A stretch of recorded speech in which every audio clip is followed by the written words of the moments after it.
Hello dear students, welcome again to my channel maths with Puja. हम कर रहे हैं क्लास 11th की एक्सरसाइज 9.3 और हमारे लास्ट 5 क्वेश्चंस रह गए हैं एक्सरसाइज 9.3 के।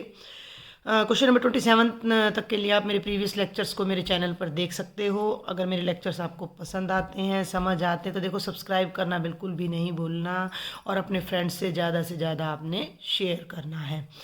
ये है बेटा question number 28 exercise 9.3।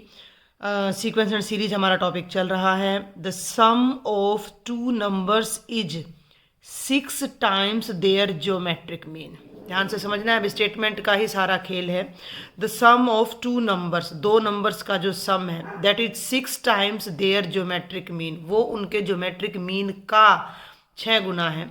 Show that the numbers are in this ratio. भाई अगर हम कोई दो नंबर सपोज कर लेते हैं, चलो हम स्टार्ट ही करते हैं इसका सॉल्यूशन। लेट टू नंबर्स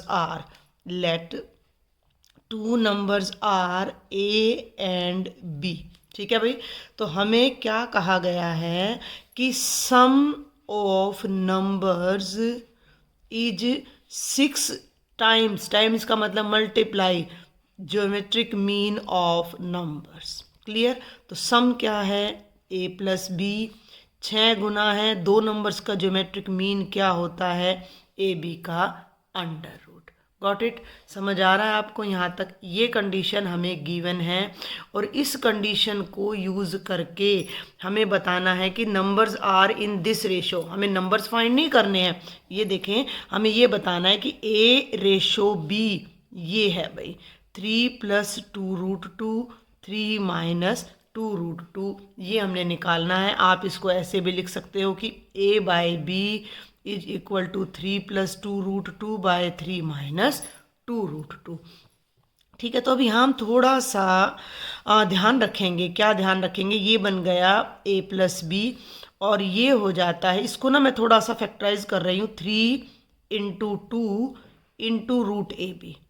कोई प्रॉब्लम नहीं भाई, 6 को मैंने 3 × 2 लिख दिया, बाकी सब एज इट इज है। और अब मैं ये जो पीछे वाली टर्म है इसको मैं डिनोमिनेटर में ला रही हूँ। ध्यान से देखना मैं क्या कर रही हूँ। a + b divided by 2√ab is equal to 3 बच जाता है, 3 के नीचे 1 बच जाता है। समझ आ रही है मेरी बात आपको कि a + b को मैंने लेफ्ट में रखा, 2√ab मैं डिनोमिनेटर में ले आई, इज इक्वल टू 3/1। ऐसा क्यों किया ये मैं अभी आपको बताती हूँ। अब मैं आपको बताती हूँ कि ऐसा मैंने क्यों किया। ये थोड़ा सा स्पेशल स्टेप है, आपको ध्यान रखना पड़ेगा। देखो बेटा, हमने ना ए रेशो बी फाइंड करना है और हमारे पास कोई और कंडीशन नहीं है। हमें ए और बी की वैल्यू भी नहीं निकालनी, रेशो निकालना है। तो यहाँ हमें एक स्पेशल रूल, शायद आज तक कुछ बच्चों ने, तो 11th क्लास के स्टूडेंट्स ने उसको सुना भी नहीं होगा। एक स्पेशल रूल होता है उसमें रेशो में, जिसे हम बोलते हैं कॉम्पोनेंडो एंड डिविडेंडो। क्या रूल है ये? पहले तो मैं ये आपको बताती हूँ। कॉम्पोनेंडो एंड डिविडेंडो ये क्या कहता है कि अगर a/b की रेशो c/d के इक्वल हो तो हम क्या कर सकते हैं? ध्यान से देखना कि a में b जोड़ दें, a + b, a में b माइनस कर दें, a - b, c में d जोड़ दें, c + d, और c में d माइनस कर दें, c - d, तो रेशो विल बी सेम। हम इसका एक प्रैक्टिकल एग्जांपल दिखा देती हूँ मैं अभी आपको। मान लो मैंने ले लिया कि 3/4 is equal to 12/16। It's okay भाई, बिल्कुल होगा, 4 × 3 = 12, 4 × 16 सेम है। तो मैं ऊपर लिख दूँ 3 + 4, नीचे भी लिख दूँ 3 - 4, यहाँ लिख दूँ 12 + 16, यहाँ लिख दूँ 12 - 16। ध्यान देना, ऊपर वाले में नीचे वाला जोड़ा जा रहा है और ऊपर वाले में से ही नीचे वाला घटाया जा रहा है। तो ये तो बन गया 7/-1 और ये बन गया 28/-4। और इसको अगर ध्यान से देखो तो दोनों तरफ फिर से -7/1 -7/1 आ गया। इट मीन्स हमारी जो रेशो है उस पर ओवरऑल कोई इफेक्ट नहीं पड़ रहा। तो इस रिजल्ट पर अब मैं कॉम्पोनेंडो एंड डिविडेंडो लगाने जा रही हूँ। तो इससे फिर हमारा जो है ए रेशो बी आने वाला है। तो अप्लाइंग कॉम्पोनेंडो एंड डिविडेंडो, ठीक है भाई, कॉम्पोनेंडो एंड डिविडेंडो हम लगाएंगे। तो ध्यान देना है कि ऊपर वाले में नीचे वाला जोड़ना है, a + b + 2√ab। ऊपर वाले में से ही नीचे वाला घटाना है, a plus B minus 2 root A B, और ये हो जाएगा 3 plus 1 by 3 minus 1। Both sides हम अप्लाई कर रहे हैं। इसको अगर आप ध्यान से देखो तो ये कंप्लीट स्क्वायर है किसका भाई, a को मैं लिख सकती हूँ रूट ए स्क्वेयर, b को मैं लिख सकती हूँ रूट बी स्क्वेयर, और ये हो गया 2 रूट ए रूट बी। ध्यान से देखना भाई, सेम ये हो गया root A square, b can be written as root B square minus 2 times root A root B, और ये जो समीशन है 4 हो गया, और ये हो गया 2, कैंसिल हो जाएगा, 2 1 जा 2, 2 2 जा 4। इस पर जरा ध्यान दो, A square plus B square plus 2ab, यानी कि a plus B whole square हम यहाँ अप्लाई कर सकते हैं। तो root A plus root B whole square divided by same year A square plus B square minus 2ab means root A minus root B whole square, और ये आपका बन जाता है 2 प्लस 2/1। क्लियर है यहाँ तक। अब हम आगे क्या करने जा रहे हैं, स्क्वेयर को ख़त्म करेंगे पहले तो हम। तो स्क्वेयर ख़त्म करने के लिए हमने बोथ साइड्स क्या कर देना है, स्क्वेयर रूट। एक एक स्टेप मैं बिल्कुल छोटे बच्चों की तरह आपको करवाने की कोशिश कर रही हूँ। इसे मैं लिख सकती हूँ root A plus root B, और बाय रूट नहीं, root A plus root B, root A minus root B का whole square is equal to 2/1। तो इधर भी मैंने स्क्वेयर रूट लिया और इधर भी, ये होल स्क्वायर था कैंसिल हो गया, ये बचेगा सिर्फ यहाँ पर। तो इधर तो आ जाएगा root A plus root B divided by root A minus root B. 2 complete square नहीं होता तो रूट 2/1 आ जाएगा। अभी हमें ए और बी का रेशो निकालना है, तो सेपरेट नहीं हुआ। Again applying componendo and dividendo, again using भी आप लिख सकते हो, again applying componendo and dividendo. ठीक है भाई, इसका मतलब होता है कि डिवीजन में और ऊपर न्यूमरेटर में दोनों जगह हम रेशो को इस तरह से ट्रीट कर सकते हैं, तो वो सेम आएगी। अब ऊपर वाले में नीचे वाला ऐड करना है, ध्यान देना। तो root A plus root B में ऐड करना है root A minus root B divided by, ऊपर वाले में से ही नीचे वाला हमने माइनस करना है। तो root A plus root B minus root A minus root B, और ये हो जाता है रूट 2 प्लस 1 रूट 2 माइनस 1। कोई दिक्कत यहाँ तक? ब्रैकेट्स ओपन करो, जैसे ही आप ब्रैकेट्स ओपन करोगे रूट बी कैंसिल हो जाएगा। नीचे ध्यान देना, नीचे वाला जो है ये हमारा root A plus root B minus root A plus root B, तो ये कैंसिल हो जाएगा। ठीक है, ब्रैकेट खोलोगे तो रूट बी तो प्लस का हो जाना है। तो रूट ए कितना हो गया, 2 टाइम्स ऑफ रूट ए, ये हो गया 2 टाइम्स ऑफ रूट बी, और ये हो गया root 2 plus 1 by root 2 minus 1। मैं यहीं पर करवाऊंगी ये क्वेश्चन आपको। तो 2 से 2 कैंसिल हो जाता है, और हमारे पास जो रेशो आ रही है वो root A by root B की रेशो आ रही है, अगर आप ध्यान से देखो तो। और एक्चुअल में हमें रेशो किसकी चाहिए भाई, हमारा क्वेश्चन क्या था, हमारा क्वेश्चन था हमें ए बाय बी चाहिए। तो इस रूट को एलिमिनेट करने के लिए फिर क्या करोगे, फिर से हम क्या कर देते हैं, अब यहाँ squaring both sides, squaring both sides. तो इधर भी स्क्वेयर करना है, यू कैन सी ना, इधर भी स्क्वेयर करना है। Root A by root B whole square is equal to root 2 plus 1 by root 2 minus 1 whole square. यहाँ तो दोनों स्क्वेयर्स से दोनों स्क्वायर रूट कैंसिल हो जाएंगे, तो ये तो बच जाएगा a बाय बी, और ये हो जाएगा न्यूमरेटर का भी स्क्वायर हो गया। बस अब हमारा क्वेश्चन आप ध्यान से देखें, और डिनोमिनेटर का भी स्क्वायर। तो न्यूमरेटर का स्क्वायर करिए, a स्क्वायर यानी रूट 2 का square plus B square plus 2ab, और डिनोमिनेटर पे आ जाइए a square plus B square minus 2ab। तो a बाय बी हमारा आ जाएगा, रूट 2 का स्क्वायर कितना हो गया, 2 plus 1 plus 2 root 2, 2 plus 1 minus 2 root 2, और इसको अगर ध्यान से देखो तो 2 प्लस 1 कितना है, 3 प्लस 2 रूट 2, और 3 माइनस 2 रूट 2। तो जो ए रेशो बी है वो हमारा आ जाता है 3 plus 2 root 2, 3 minus 2 root 2, and this was the question कि numbers will be in this ratio. मैं जल्दी से एक बार फिर रिपीट कर देती हूँ, because this is a little bit different question. हमें दे रखा था कि दो नंबर्स का सम उनके अर्थमेटिक मीन का 6 गुना है, 6 टाइम्स है भाई। एक minute pen that pen was not working. तो ये कंडीशन थी हमारे पास, a plus B 6 times of root A B है, तो इसको हमने मॉडिफाई किया, 3 सेपरेट किया, 2 सेपरेट किया और इसको हम नीचे ले आए। क्यों? क्योंकि हमने कॉम्पोनेंडो एंड डिविडेंडो अप्लाई करना है, वो मैं सारा आपको यहाँ बता चुकी हूँ कि कॉम्पोनेंडो डिविडेंडो में क्या होता है कि अगर कोई दो रेशो सेम है तो हम उनको इस तरह से ऑपरेट करेंगे तो भी वो सेम ही रहेंगी। तो वो सब हमने यहाँ अप्लाई किया।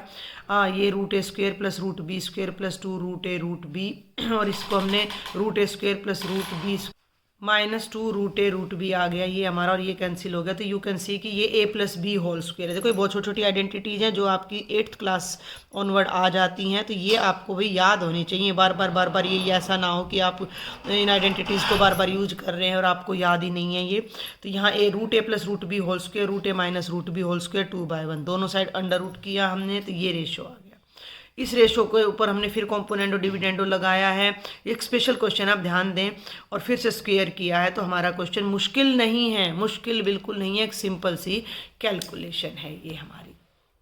फिर भी कोई डाउट आप मुझे कमेंट बॉक्स में लिखना, व्हाट्सएप ग्रुप ज्वाइन करो आप मेरा, उसमें आप प्रॉब्लम शेयर करो मुझसे, मैं बार बार आपको कह रही हूँ। तो ये है नेक्स्ट क्वेश्चन नंबर 29।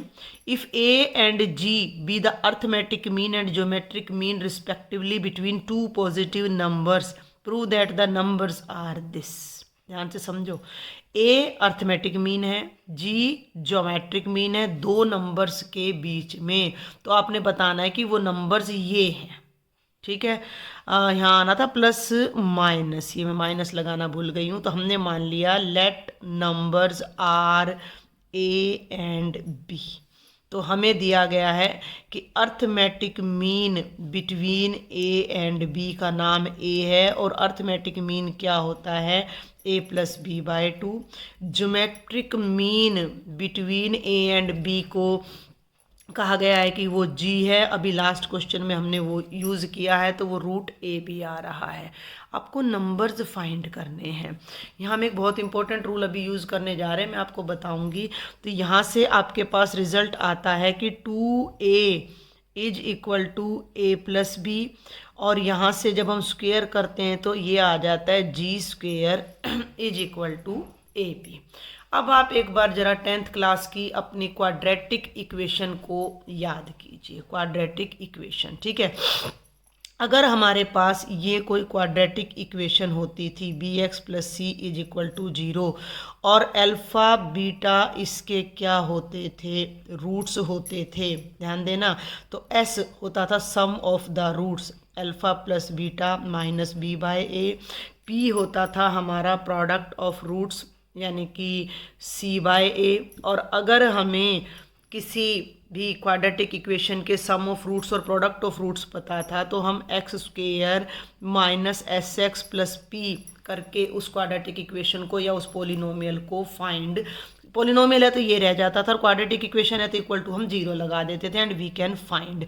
ये रिजल्ट आपको याद होना, ध्यान होना चाहिए, नहीं है तो मैंने रिवाइज करा दिया है, और ये आपकी 10th क्लास के चैप्टर 4 का रिजल्ट है। अब इसका यहाँ क्या रोल है, हमें ए और बी नंबर्स निकालने हैं, हमें ए निकालना है और बी निकालना है, और यही कंडीशन है बस हमारे पास, केवल यही कंडीशन है।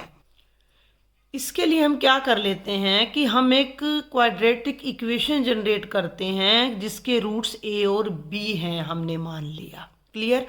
तो एक हमें क्वाड्रेटिक इक्वेशन ले लेते हैं कि we consider a quadratic equation, we consider a quadratic equation whose roots are a and b respectively. Clear? तो by this definition s हमारा क्या हो जाएगा, sum of roots यानी कि a प्लस बी। p हमारा क्या हो जाता है भाई, प्रोडक्ट ऑफ रूट्स यानी कि ए बी। तो by the result which we have studied in our previous classes, तो क्वाड्रेटिक इक्वेशन हमें कैसे मिल जाएगी, then quadratic equation is given by, ध्यान देना है, एक्स स्क्वेयर, एक्स में ले लेते हैं, minus S X plus P is equal to 0। Clear? ये मैं आपको छोटे मेथड से बता रही हूँ थोड़ा।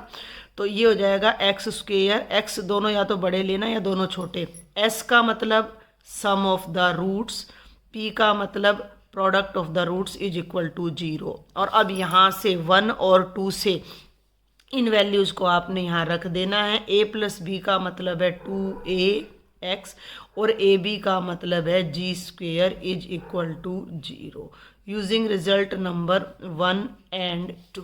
Got it. मैं फिर से फटाफट रिपीट कर देती हूँ मैं क्या बता रही हूँ कि a 2 नंबर्स का अर्थमेटिक मीन है तो वो हो जाएगा a प्लस बी बाई 2, जिससे हमारे पास रिजल्ट आ जाता है कि 2a is equal to a plus B. Highlight कर लिया करो, g 2 नंबर्स के बीच का अर्थमेटिक ज्योमेट्रिक मीन है तो g हो जाता है ए बी का अंडर रूट, जिससे हमने स्क्वेयर करके निकाला कि g square is equal to A B. Clear है यहाँ तक। ए और बी हमने नंबर्स पोज कर लिया। अब हमारा टारगेट है कि हमने नंबर्स ए और बी फाइंड करने हैं और इस फॉर्म में उनको दिखाना है। तो यहाँ मैंने एक छोटी सी बात आपको बताई थी कि हमने 10th क्लास में अगर क्वाड्रेटिक इक्वेशन आपने पढ़ी है तो अगर ये कोई क्वाड्रेटिक इक्वेशन है और अल्फा बीटा उसके रूट्स हैं तो हम क्वाड्रेटिक इक्वेशन को इस तरह से भी फाइंड कर लेते थे कि X square minus S X plus P where S is the sum of the roots and p is the product of the roots. तो यहाँ मैंने क्या मान लिया कि a और b किसी क्वाड्रेटिक इक्वेशन के रूट्स हैं और वो क्वाड्रेटिक इक्वेशन हमारी ये बन जाती है। ठीक है भाई, s उसका सम ऑफ रूट्स है, p प्रोडक्ट ऑफ रूट्स है। यहाँ s की वैल्यू ये हो गई, p की ये, और ये वैल्यू यहाँ से रखी मैंने और g स्क्वेयर की वैल्यू इधर से। अब हमारा मेन काम है कि x की वैल्यूज़ फाइंड करना। x की जो 2 वैल्यूज़ आएंगी वो इस इक्वेशन के रूट्स होंगे और इस इक्वेशन के जो रूट्स हैं वो a और b हैं, तो हमें डायरेक्टली इनडायरेक्टली a और b की वैल्यूज़ मिल जाएंगी। तो अब हमारा काम है इस क्वाड्रेटिक इक्वेशन को सॉल्व करना। तो इसके लिए हम डिस्क्रिमिनेंट मेथड को यूज़ करते हैं, यूजिंग डिस्क्रिमिनेंट मेथड। ठीक है, याद करिए x क्या होता था, minus B plus minus B square minus 4ac का अंडर रूट बाय 2a। तो यहाँ पर a का 1 है, b की जगह माइनस 2a है और c की जगह g स्क्वेयर है। तो माइनस b का मतलब minus 2a plus minus under root B का स्क्वेयर। आप यहाँ चाहें तो लिख भी सकते हो, बट ये ए ना यहाँ रिपीट भी हो रहा है, ये बात आप ध्यान रखिएगा। तो बी स्क्वेयर का मतलब हो गया minus 2a whole square minus 4, A का मतलब 1, सी का मतलब G square divided by 2, A का मतलब फिर से 1 आ जाता है। तो ये सॉल्यूशन क्या देगा, minus minus plus 2a plus minus, ध्यान देना भाई, माइनस 2 का स्क्वेयर 4, a का स्क्वेयर a स्क्वेयर आ जाता है हमारा। तो ये हमारा बन जाएगा 4a स्क्वेयर और ये बन जाएगा 4g स्क्वेयर डिवाइडेड बाय 2। थोड़ा सा ध्यान दो, इस पूरे स्क्वेयर रूट में से 4 बाहर आ जाएगा, लेकिन जब 4 बाहर आएगा तो स्क्वेयर रूट से बाहर आएगा, तो स्क्वेयर रूट से बाहर आएगा तो वो 2 बन जाएगा, a square minus G square by 2। 2 ऊपर भी दोनों में है और नीचे भी, तो 2 विल बी कैंसल्ड। तो x हमारा आ जाएगा 2 बाहर, ध्यान देना, ये बचा a plus minus under root of a square minus G square divided by 2, cancel. अब और थोड़ा सा ध्यान दो, a प्लस माइनस, ये फिर से एक हमारी आइडेंटिटी बन जाती है जो हमारी 8th क्लास से स्टार्ट हो जाती है। a square minus B square के जब आप फैक्टर करोगे तो क्या बनता है, a plus B into A minus B. तो x की हमारी ये 2 वैल्यूज़ आ रही हैं। x क्या है, इस क्वाड्रेटिक इक्वेशन का रूट है और इस क्वाड्रेटिक इक्वेशन के रूट्स हमने क्या माने हैं, a और b माने हैं। तो ये हमारे पास एक्चुअल में नंबर्स a एंड b आ गए हैं। तो यहाँ हम डायरेक्ट लिख सकते हैं कि hence given numbers are represented by, numbers क्या हो जाएंगे, a plus minus a plus G into A minus G का अंडर रूट। एक्चुअल में ये क्वेश्चन आपको एक हिंट दे रहा है, एक शॉर्टकट दे रहा है। क्या शॉर्टकट दे रहा है कि अगर आपको किन्हीं 2 नंबर्स का अर्थमेटिक मीन पता है और ज्योमेट्रिक मीन पता है तो आप इस फॉर्मूले से डायरेक्ट उन दोनों नंबर्स को फाइंड कर सकते हो। This is the short trick. समझ रहे हैं मेरी बात को, कि मान लीजिए अर्थमेटिक मीन 2 है, ज्योमेट्रिक मीन 5 है, तो आप यहाँ वैल्यू रखेंगे 2 जमा घटा 2 जमा 5, 2 घटा 5 under root and so on. I am just giving you a random example. तो ये एक शॉर्ट ट्रिक है आपको ये बताने के लिए कि विद द हेल्प ऑफ, जैसे देखो नंबर है, नंबर से हम arithmetic mean geometric mean easily निकाल सकते हैं with the help of these formulas. अब हम अर्थमेटिक मीन और ज्योमेट्रिक मीन से भी नंबर्स निकाल सकते हैं with the help of this one. Clear? तो ये आपको एक शॉर्ट ट्रिक मिल जाती है, बहुत इंपॉर्टेंट, बहुत लॉजिकल ये क्वेश्चन है जो आपको कॉम्पिटिटिव लेवल पे ज़्यादा काम आते हैं। Next is question number 30। The number of bacteria in a certain culture doubles every hour. अब ये बात कई बच्चों को समझ नहीं आती, मैं बार बार कह रही हूँ, जो हमारे हिंदी मीडियम के स्टूडेंट्स हैं उन्हें थोड़ा प्रॉब्लम आएगी। The number of bacteria in a certain culture, एक कल्चर में बैक्टीरिया हर घंटे में डबल हो रहे हैं। आप इसको ऐसे समझो कि आप दही जमा रहे हो, दूध में आपने इतना सा दही डाला, थोड़ी देर में वो इतना हो जाएगा बढ़कर, फिर इतना और वो पूरा दूध धीरे धीरे दही में कन्वर्ट हो जाएगा। वो दही कौन जमाता है? वो दही में जो हमने खट्टा डाला है, जो थोड़ी सी दही उसमें डाली है, उसमें प्रेजेंट जो बैक्टीरिया है वही तो जमा रहे हैं ना। वो बैक्टीरिया बढ़ते जाते हैं और दूध दही में कन्वर्ट हो जाता है। तो ऐसा ही कुछ कह रहा है कि किसी कल्चर में हर 1 घंटे में बैक्टीरिया डबल हो रहे हैं। डबल होने का मतलब अगर पहले x हैं तो फिर 2x हो गए, फिर 4x हो गए, और 4 दूनी 8x हो गए, एंड सो ऑन, ऐसे चल रहा है। ठीक है। If there were 30 bacteria present in the culture originally, शुरू में 30 बैक्टीरिया थे, ठीक है। How many bacterias will be present at the end of second hour, fourth hour and nth hour. बहुत ही सिंपल सा क्वेश्चन है आपका कि हमें सिंपल क्या बताना है, हमें एक्चुअल में क्या बताना है, हमें सेकंड टर्म, हमें एक जीपी गिवन है, क्योंकि बैक्टीरिया हर घंटे में डबल हो रहे हैं, दुगने हो रहे हैं का मतलब उनका कॉमन रेशो सेम है, तो ये एक जीपी है। सेकंड आवर के एंड में कितने बैक्टीरिया हैं, यानी कि हमें A3 यहाँ पर बताना है। हाँ जी, और यहाँ पर अपना हमने फोर्थ आवर के एंड में बैक्टीरिया बताने, और यहाँ nth आवर के।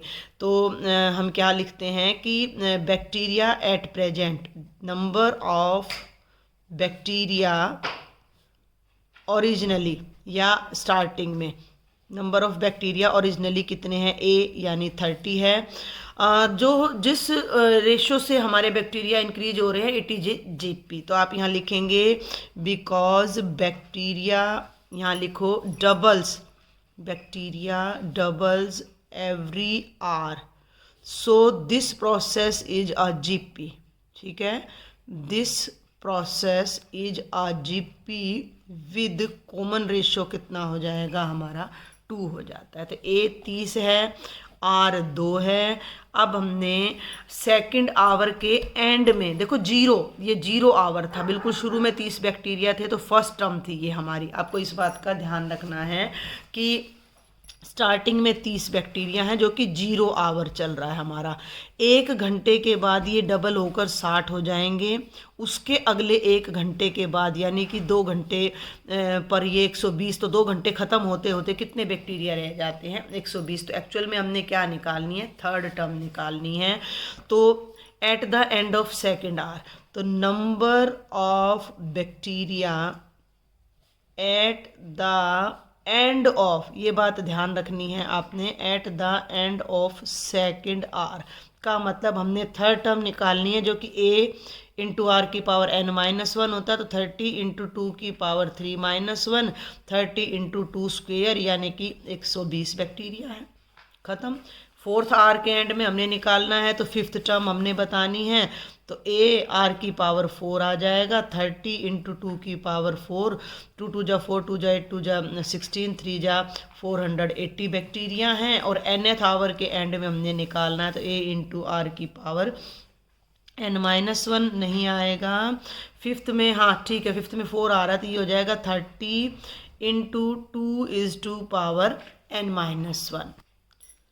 हाँ जी, तो ये nth टर्म नहीं होगी, ये n+1th टर्म हो जाएगी ना एक्चुअल में। तो ये n+1th टर्म हो जाएगी, तो ये हमारा यहाँ पर आ जाएगा 30 into 2 is to power n। तो ये हमारा आंसर आ जाएगा। देखो ना भाई, सेकंड आवर के एंड में 30 इंटू 2 की पावर 2, फोर्थ आवर के एंड में 30 इंटू 2 की पावर 4, तो nth आवर के एंड में हो जाएगा 30 इंटू 2 की पावर n। तो बहुत सिंपल सा क्वेश्चन था, जिसमें हमने nth टर्म अपनी बतानी थी। और ये भी बहुत ही सिंपल सा क्वेश्चन है हमारा, question number 31। What will ₹500 amounts to in 10 years after it is deposit in a bank which pays annual interest rate of 10% compounded annually। ये वैसे तो बहुत सिंपल सा क्वेश्चन है। सिंपल कैसे है कि अपना जो क्या कहता है कि कितनी अमाउंट बनेगी, तो पहले हम कंपाउंड इंटरेस्ट निकाले तो principal into 1 plus rate by 100 की पावर n। इस फॉर्मूले से हम 1 मिनट में इसको फाइंड कर सकते हैं, और मैं जनरली इसी से कराती हूँ। फिर भी मैं आपको बता देती हूँ कि ये जीपी से है एक्चुअल में क्वेश्चन आपका, कि 500 रुपये हमने बैंक में डाले हैं तो 10 साल के बाद कितने हो जाएंगे अगर रेट ऑफ इंटरेस्ट 10% है एनुअली। तो अमाउंट डिपॉजिट आपका कितना है 500 रुपये, टाइम है 10 ईयर्स, रेट ऑफ इंटरेस्ट है आपका, अमाउंट नहीं है ये प्रिंसिपल है भाई, आप इस बात का ध्यान रखेंगे। तो प्रिंसिपल यानी कि पी आपका हो गया 500 रुपये, रेट ऑफ इंटरेस्ट हो गई आपकी 10%। तो हम यहाँ पर पहले निकाल रहे हैं भाई अपना इंटरेस्ट, ठीक है। कंपाउंड इंटरेस्ट आपका दो तरह का इंटरेस्ट आपका होता है, सिंपल इंटरेस्ट और कंपाउंड इंटरेस्ट। तो हम यहाँ पर निकाल रहे हैं compound interest at the end of 1 year. 1 साल के बाद इंटरेस्ट कितना होगा, तो principal into 1 plus R by 100 की पावर n होता है। तो प्रिंसिपल 500 है इंटू 1 प्लस 10 बाय 100 की पावर 1 है। तो ये काटेंगे 10 एकम 10, 11 बाय 10 आपका आ जाता है। तो ये हो जाएगा 500 इंटू 11 बाय 10, ठीक है। Compound interest at the end of second year कितना हो जाएगा 500 इंटू 11 बाय 10 की पावर 2। इसी तरह से क्योंकि ये एक जीपी है, हाँ, तो ये प्रोसेस अब हम यहाँ लिख सकते हैं। Compound interest at the end of third year कितना हो जाएगा 500 इंटू 11 बाय 10 की power 3 and so on. This is a GP, ठीक है। आपने यहाँ सिंपल, वैसे तो सिंपल है, मैंने बिल्कुल आपको बता दिया है कि बिल्कुल वर्बल क्वेश्चन है। 500 प्लस इंटू 1 प्लस 10 बाय 100 की पावर 10, तो ये हो जाता है 11 बाय 10 की पावर 10 और 500 इंटू 1.1 की पावर 10, और यही आपका आंसर है। बिल्कुल वर्बल है, लेकिन हमने इसको जीपी से दिखाना है तो हम यहाँ लिख देते हैं this process is a GP, जिसमें ए कितना है 500 इंटू 11 बाय 10 और आर कितना है, जब इसको इससे डिवाइड करोगे 500 कैंसिल हो जाएगा, 11 बाय 10 स्क्वेयर को 11 बाय 10 से करोगे तो 11 बाय 10 यानी कि 1.1 आ जाएगा। तो हमने 10th ईयर के एंड में बताना है कि कितना हमारा अमाउंट बन जाता है। ये कंपाउंड इंटरेस्ट नहीं है भाई, यहाँ पर मैं गड़बड़ कर रही हूँ। दिस इज अमाउंट, एक्चुअल में दिस इज अमाउंट, अमाउंट का ही फॉर्मूला होता है। ये हमारा कंपाउंड इंटरेस्ट बाद में निकलता है, अमाउंट माइनस प्रिंसिपल, ये भाई अमाउंट है। This is amount, okay. तो हमारी जो अमाउंट है eight the end of 10th year वो क्या आने वाली है, amount at the end of 10th year का मतलब हमने 10th टर्म निकालनी है, तो वो हो जाएगी 11th टर्म। देखो ये बात ध्यान रखना कि 10 साल पूरे होने के बाद, तो ये हो जाएगा a इंटू आर की पावर 10, ध्यान रखना है। a हमारा है 500, आर अभी अभी मैंने निकाला है 1.1 की पावर 10, और ये आपका सिंपल सा आंसर आ जाता है। तो आप अगर ये क्वेश्चन 1 मार्क में आ जाता है, 2 मार्क में, तो आपने डायरेक्ट इसको अपना आंसर लिखाना है अमाउंट के फॉर्मूले से, जो कि हम छोटी क्लासेज में 8th क्लास में भी करते आ रहे हैं। Otherwise amount at the end of 1 year, ये फॉर्मूला लगेगा eight the end of 1 year, ध्यान रखना है। 1 ईयर के एंड में यहाँ 1 लग रहा है, सेकंड ईयर के एंड में 2 लग रहा है, थर्ड ईयर के एंड में 3 लग रहा है। तो ये एक जीपी है जिसकी फर्स्ट टर्म ये है। कॉमन रेशो आप देखो तो हर बार 11 बाय 10 मल्टीप्लाई होता जा रहा है, तो 11 बाय 10 हमारा कॉमन रेशो हो जाता है। तो at the end of 10 year यानी 11th टर्म हमने बतानी है कि 11वीं टर्म, तो a इंटू आर की पावर 10, तो 500 into 1.1 is to power 10। And this is the last question of exercise 9.3 बेटा। If arithmetic mean and geometric mean, ध्यान से समझना, of the roots of a quadratic equation, एक quadratic equation है, उसके roots हैं, और उन रूट्स का अर्थमेटिक मीन और ज्योमेट्रिक मीन 8 और 5 है, then obtain the quadratic equation. तो हमने मान लिया कि let quadratic equation is given by, कुछ हम अलग से लेते हैं, x² plus X square plus P X plus Q is equal to 0, ये हमने मान लिया। एंड इसके जो रूट्स हैं वो हमने क्या मान लिए, alpha and beta are the roots of quadratic equation 1। समझ रहे हो आप मेरी बात को? हमें कहा गया है कि क्वाड्रेटिक इक्वेशन है, उसके रूट्स हैं, उन रूट्स का अर्थमेटिक मीन और ज्योमेट्रिक मीन ये है, तो वो इक्वेशन निकालो। बहुत ही आसान क्वेश्चन है, आप एक बार ध्यान से देखो। ये हमने क्वाड्रेटिक इक्वेशन मान ली, तो इसके 2 रूट्स जरूर आएंगे, चाहे वो इक्वल आओ चाहे अनइक्वल आओ, ठीक है। तो वो रूट्स हो गए अल्फ़ा बीटा। अब अकॉर्डिंग टू क्वेश्चन हमें क्या कहा गया है कि रूट्स का arithmetic mean, arithmetic mean of roots कितना है, 8 है। रूट्स क्या है, अल्फ़ा बीटा। अल्फ़ा बीटा का अर्थमेटिक मीन क्या होगा, अल्फ़ा जमा बीटा बाय 2, 8 आएगा। 2 को राइट साइड में ले जाओ तो अल्फ़ा प्लस बीटा कितना हो गया, 16।